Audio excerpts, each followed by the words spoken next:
You're listening to Dissident Island Radio. Oh, yeah. www.dissidentisland.org. Okay, welcome back. That track there was from 52 Commercial Road, who will be opening the party tomorrow night. So come early for them. They're playing at 7. Yeah.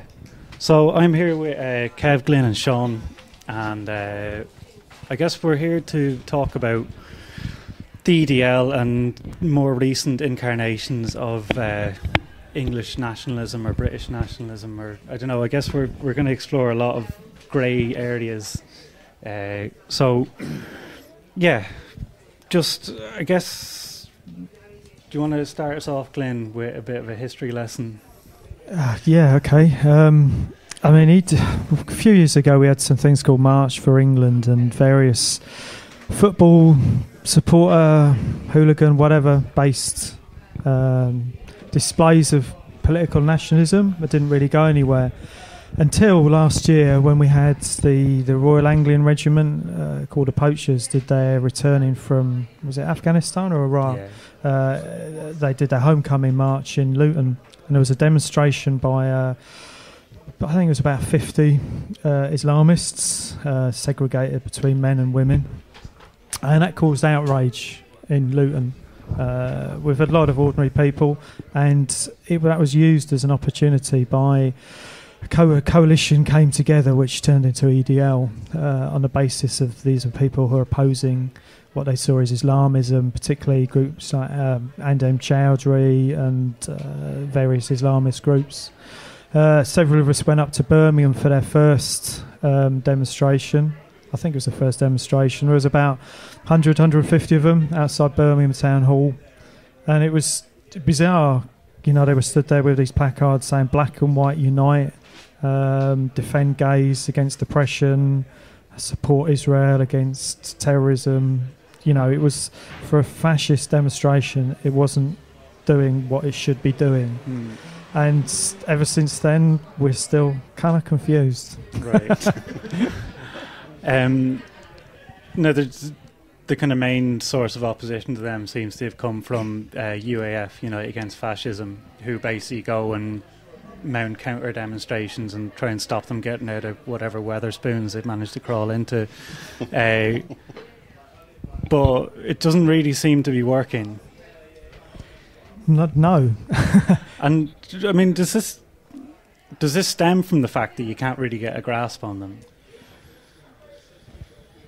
Yeah, I think one of the problems with that is that they're not just kind of corralled in Weatherspoons. They actually have 3,000-4,000 people on the streets, and in terms of having a street presence, they outstrip anything that the left or the anarchist movement is doing at the moment. So if we dismiss them glibly by saying they're just kind of people that get corralled in, a few hooligans in the Weatherspoons, we've already lost the kind of struggle against them because our analysis is completely wrong.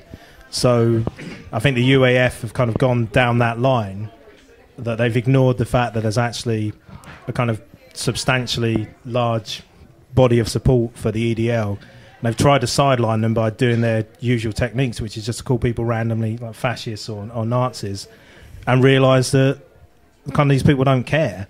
And in fact, they're actually pissed off about being called fascists and Nazis. And this has created a lot of problem for the UAF up and down the country, with their meetings being attacked, being unable to kind of steward their own meetings against the EDL. I think you need a slightly more sophisticated analysis than to imagine that they're just like the kind of arse end of old-style fascism or old-style football hooliganism. And you need a kind of maybe a fresh analysis to look at them. Okay. I think at this point we should mention that we did ask the UAF to come on and contribute, but they were unable to provide anyone. So I guess we're not going to focus too much on what they're doing as shit, but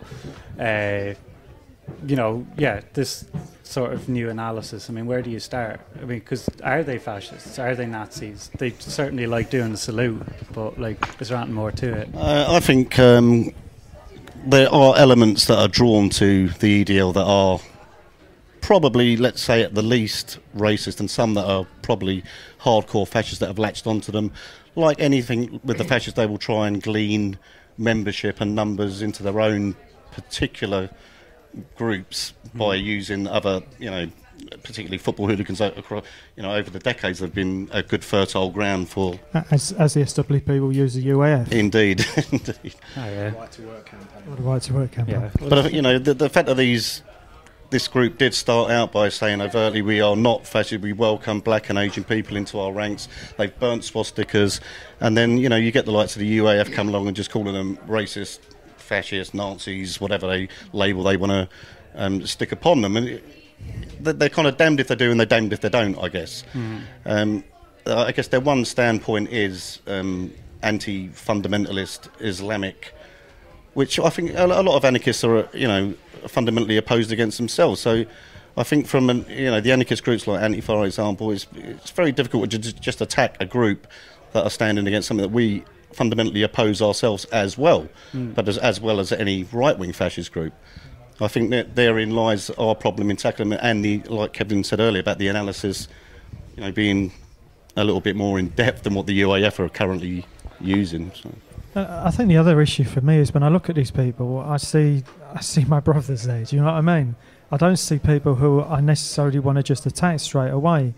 And if they're overtly Nazi, you have got no choice, right? But they're clearly not overtly Nazi. You're clearly talking about mixed demonstrations. You're talking about slogans that are clearly things that are complicated. And UAF have created this situation where there's now this continual, they're defended by the police. If the police were took out of the equation, UAF would get killed. Because there's a lot of kids on these demonstrations who just want to have a row on a Saturday afternoon. And the UAF, the police are defending UAF. Where we fit in then is the other issue. And I think if we were larger, I think we could make a better political intervention. But we have to actually talk to the people who go on those demonstrations. We have to talk to them. There's no question about that.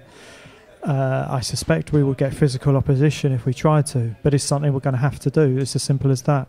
The UAF go a lot on about the 1930s, right? And they have this stupid thing about if it looks like a duck, if it waddles like a duck, it is a duck.